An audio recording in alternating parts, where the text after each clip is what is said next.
Channel जिसका नाम है AM to PM क्लासेस पे। तो देखिए आज से हम लोग क्लास 6 की दीपिकम को शुरू करने जा रहे हैं। मैंने सोचा कि आपको मैं शॉर्ट्स वीडियो में तो बहुत कुछ चीज़ें देती रहती हूँ, लेकिन क्योंकि संस्कृत सिर्फ शॉर्ट्स वीडियो में ही पढ़ के नहीं हो सकता, तो इसीलिए मैं आज से सीरीज शुरू करने जा रही हूँ। हम आगे भी इसको कंटिन्यू करेंगे आज देखकर कि पहले हमारे कैसा रिस्पॉन्स रहता है। अगर आपको आज का वीडियो अच्छा लगती तो आप प्लीज इस चैनल को बिना सब्सक्राइब किए मत जाइएगा, इसे बिना लाइक किए मत जाइएगा। तो हमारा अगला वीडियो आपके रिस्पॉन्स पे ही डिपेंड करता है, ठीक है। तो खैर ये तो बात की बातें हैं। तो हम लोग आज अपना पहला चैप्टर शुरू करते हैं, श्री गणेश करते हैं, ठीक है ना। चलिए, तो जैसा कि आप देख रहे हैं कि ये दीपिकम है। आपको पता ही होगा कि अब एनसीईआरटी ने जो हमारी संस्कृत की पहले एक बुक चलती थी उसको बदल के दीपिकम शुरू कर दिया है। तो उसी का ये पहला चैप्टर है, ठीक है। चलिए, तो ये प्रथमा पाठा है जिसका नाम है वयम वरमालाम पठामः। यानी सिंपल सी बात है कि हम लोग वरमाला को पढ़ेंगे, ठीक है।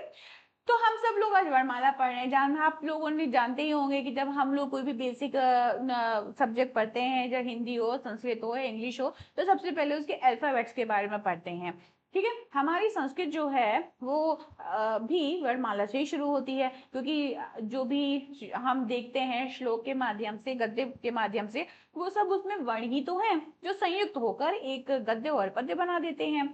तो इसीलिए सबसे पहले हम लोग आज वर्णमाला के बारे में पढ़ेंगे, और जिसमें वर्णमाला में हम सबसे पहले स्वरों को जानेंगे, ठीक है।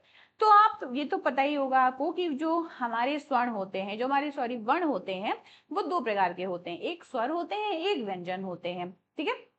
पहले हम लोग अभी मोटी मोटी चीजें सीख लेते हैं, फिर चैप्टर में भी पढ़ते हैं, ठीक है। तो हमें पता है कि जो वर्ण होते हैं वो दो प्रकार के होते हैं, एक स्वर होते हैं और एक व्यंजन होते हैं। जैसे यहाँ पे भी लिखा हुआ है कि वर्णाः द्विविधाः भवन्ति। वर्ण दो प्रकार के होते हैं, एक कौन से, एक स्वर होते हैं और दूसरे होते हैं व्यंजन, ठीक है ना। यानी एक स्वर है और दूसरे क्या है, व्यंजन, ठीक है। अच्छा, तो अब हम आज यहाँ पर सिर्फ स्वर की बात करेंगे, उसके बाद नेक्स्ट वीडियो में हम लोग व्यंजन के बारे में पढ़ेंगे, ठीक है। तो स्वरा के बारे में पढ़ लेते हैं। यहाँ पे वो लिखते हैं कि स्वराणाम उच्चारणम स्वतंत्र रूपेण भवति। स्वरों का जो उच्चारण होता है वो स्वतंत्र रूप से होता है। स्वर जो होते हैं वो स्वतंत्र होते हैं। स्वतंत्र का मतलब है कि उन्हें किसी व्यंजन की सहायता से नहीं बोला जाता, यद्यपि व्यंजन को हम स्वरों के माध्यम से बोलते हैं। जब आप का बोलते हैं तो का के बाद एक आ का भी साउंड आता है, ठीक है। इसका मतलब है कि जो व्यंजन है वो स्वरों के माध्यम से बोले जाते हैं, लेकिन स्वर स्वतंत्र होते हैं, उन्हें किसी की भी सहायता की जरूरत नहीं होती है। तो यहाँ पे वही लिखा है कि स्वराणाम उच्चारणम स्वतंत्र रूपेण भवति। स्वर जो होते हैं उनका उच्चारण स्वतंत्र रूप से होता है। अब यहाँ पे ये बात आती है कि स्वरों का उच्चारण तो स्वतंत्र रूप से होता है, लेकिन स्वर होते कितने प्रकार के हैं, ठीक है। तो स्वर का भी यहाँ पे जो उन्होंने विधा बताई वो भी कितनी बताई कि यहाँ पे जो स्वर होते हैं वो भी द्विविधा होते हैं, यानी कि वो भी दो प्रकार के होते हैं, ठीक है।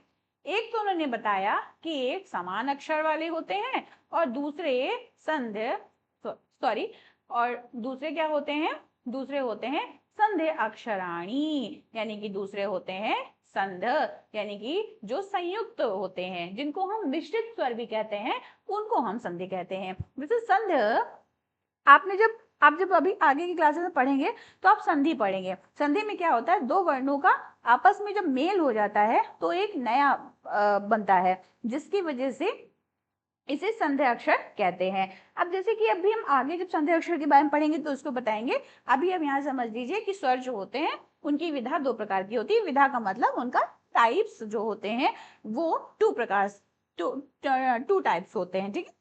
एक समान अक्षर होते हैं और दूसरा संध्या अक्षर होता है। अब समान अक्षर तो नाम से ही आपको पता लग रहा होगा कि समान अक्षर क्या, जैसे आ ई उ री री और री। अब आप पूछेंगे यार री का दीर्घ क्यों नहीं है, क्योंकि री का दीर्घ होता नहीं है, इसीलिए री का दीर्घ के आगे ली नहीं लिखा है, सिर्फ री लिखा है, ठीक है।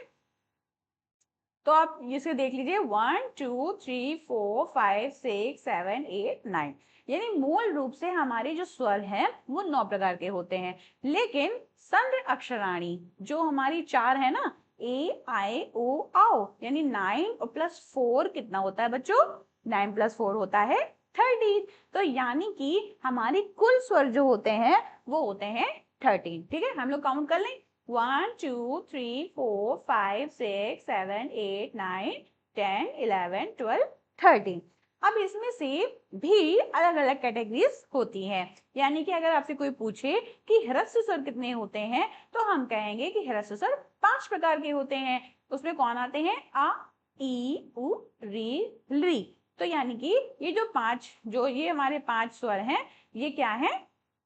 ये हमारे जो पांच जो दिख रहे हैं ये हैं हमारे ह्रस्व। और दीर्घ क्या है? आ ई उ री, यानी कि 4 होते हैं दीर्घ। और अगर कोई पूछे कि टोटल वर्ण कितने होते हैं स्वरों के, तो होते हैं 9। देखिए संस्कृत में मूल स्वर जो होते हैं वो 9 प्रकार के ही होते हैं, क्योंकि ये जो संधि अक्षर होते हैं ये 2 स्वरों के माध्यम से बने होते हैं, यानी यहाँ पे भी स्वर ही होते हैं। अच्छा, वो स्वर कौन से होते हैं? तो आप जैसे नीचे देख सकते हैं कि आ और ई, यानी कि क्या है? आ भी ह्रस्व है, ई भी ह्रस्व है, और यहाँ पे एक ए संधि अक्षर बन गया। इनको हम मिश्रित स्वर भी कहते हैं, इनको हम संयुक्त स्वर भी कहते हैं। ठीक है, तो इसीलिए यहाँ पर आ और ई भी मूल स्वर हैं। तो हमारे मूल स्वर जो होते हैं वो 9 ही होते हैं, और जो हमारे संधि अक्षर होते हैं वो 4 प्रकार के होते हैं। तो टोटल हो तो 13 और मूल स्वर हो तो 9, ये जरूर याद रखिएगा। ठीक है, अब यहाँ पे हम देखते हैं कि आ और ई मिलकर ए बन जाता है, और आ और यही ए मिलकर आई हो जाता है, जबकि आ प्लस उ मिलकर ओ हो जाता है, और आ ओ मिलकर औ हो जाता है। यानी कि संधि अक्षरों को भी हम जब बनाते हैं तो उनमें भी हमारे जो मूल स्वर होते हैं, यानी कि जो ह्रस्व स्वर होते हैं, उन्हीं की सहायता से बनते हैं। अब हम ये याद कैसे रखेंगे? तो याद बहुत सिंपल है, पहले वाले से मिलकर बनाने पर बनता है ए। आ ई मिलकर बनता है ए, और आ उ मिलकर बन जाता है ओ। ठीक है, तो इसे याद रखिएगा। अब आई वाला बनाना तो बहुत ही आसान है, क्योंकि ए में आ और ए मिलकर आई हो रहा है, और आ ओ मिलकर औ हो रहा है। ठीक है, ओके। अब हम यहाँ पे एक चीज और देख लेते हैं कि ली वर्ण से दीर्घाना संति, यानी ली वर्ण जो होते हैं उनका दीर्घ नहीं होता। मैंने आपको पहले ही बता दिया कि ली वर्ग का दीर्घ नहीं होता है, और संधि अक्षरों का ह्रस्व नहीं होता है। क्योंकि ह्रस्व कैसे होंगे? क्योंकि ये देखिए ना 2 स्वरों से मिलकर बने हैं, तो ये तो संधि अक्षर है ना, क्योंकि 2 वर्ण इसमें मिले हुए हैं, इसीलिए ये ह्रस्व नहीं होते हैं। ह्रस्व स्वर जो होते हैं वो अपने आप में अकेले होते हैं, लेकिन वो स्वतंत्र होते हैं, इतना भी जरूर याद रखिएगा।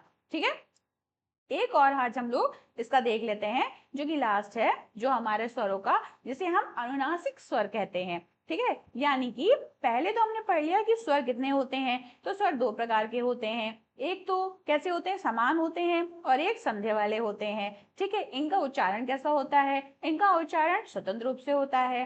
समान अक्षर में 9 वर्ण आते हैं, आ ई उ ओ री और री, ये होते हैं समान अक्षर।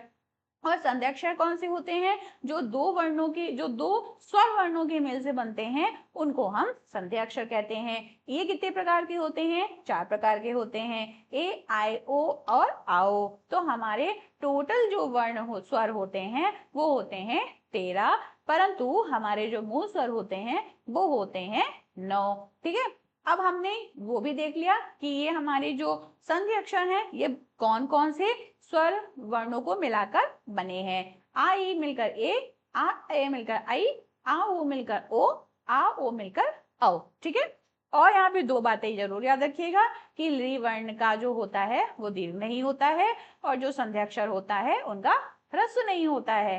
ठीक है, यानी एक जो है वो दीर्घ नहीं होता, और दूसरे जो संध्याक्षर हैं उनके ह्रस्व नहीं होते हैं, क्योंकि ये संयुक्त होते हैं, मिश्रित होते हैं, संध्याक्षर होते हैं। ठीक है, और इन्हें हम क्या कहते हैं? पाणिनीय शिक्षा सूत्र। ठीक है, आखिरी है अनुनासिक स्वर। जैसे कि आप देख ही रहे होंगे, इसमें नासिका आ रहा है, यानी कि वो वर्ण जिनको बोलने पर हमारी नासिका यानी नाक का इस्तेमाल भी होता है। ठीक है, यानी हम मुंह के साथ साथ नासिका से भी उसका उच्चारण करते हैं, वही स्वर होते हैं अनुनासिक स्वराः। मुखेन सह नासिकया अपि उच्चारिताः स्वराः अनुनासिक स्वराः भवन्ति। वो कौन से होते हैं? आ, ई, ओ, री, ए, ऐ, ओ, औ। ठीक है, क्योंकि देखिए अनुनासिक जो स्वर होते हैं, ये जो ऊपर हम ये देख रहे हैं ना, ये जो हमारा ऊपर चंद्र बिंदु दिख रहा है ना, जैसे भोलेनाथ के जो भोलेनाथ जैसे अपने ऊपर अर्धचंद्र धारण करते हैं ना, तो जैसा ये अर्धचंद्र आपको दिख रहे हैं ना, ये अर्धचंद्र आपको दिख रहा है ना, तो यही है हमारा अनुनासिक का चिन्ह। जहां पे ये लगा होगा इसका मतलब है कि वो जो वर्ण जो आपको दिख रहा है वो क्या है? वो एक अनुनासिक स्वर है। अगर कोई आपसे पूछे कि अनुनासिक स्वर क्या सिर्फ मुख से ही बोलते हैं, तो मुख से तो बोलते हैं, लेकिन उसका उच्चारण ऐसा लगता है कि जैसे नासिका यानी नाक से भी हो रहा है। ठीक है, ऐसे जो वर्ण होते हैं उनको हम कहते हैं अनुनासिक स्वर। ठीक है, तो यहाँ पे हमने आज स्वर के बारे में पढ़ लिया है। अब हमारा जो दूसरा है, यानी कि वर्णों का जो दूसरी विधा है, दूसरा प्रकार है, जो इसको हम व्यंजन कहते हैं, उसको नेक्स्ट वीडियो में पढ़ेंगे। ठीक है, अगर आपको कुछ समझ में ना आया हो या कुछ पूछना चाहते हो तो प्लीज कमेंट में जरूर बताइएगा। अगर आपको वीडियो में कुछ दिक्कत हुई हो, कुछ समझ में ना आया हो, तो उसको भी बताइएगा, उसको फिर नेक्स्ट वीडियो में मैं ठीक कर दूंगी या उसको और अच्छे डिटेल से बता दूंगी। ठीक है, इसका आपको जो शॉर्ट्स वीडियो में मैं आपको छोटा सा एक PDF भी दे दूंगी, जिससे आपको आपके एग्जाम में बहुत ही अच्छे नंबर मिलेंगे। तो आज के लिए हम इतना ही रखते हैं। प्लीज अगर आप यहाँ तक देखे हैं तो मेरे चैनल को बिना सब्सक्राइब किए मत जाइएगा।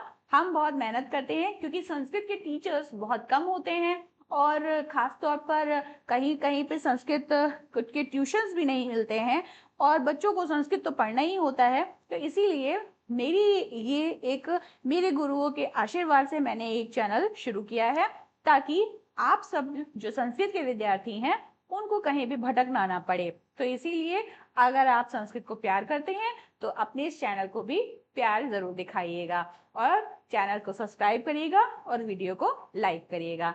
ठीक है फ्रेंड्स, ओके, तो आज के लिए नमः संस्कृताय।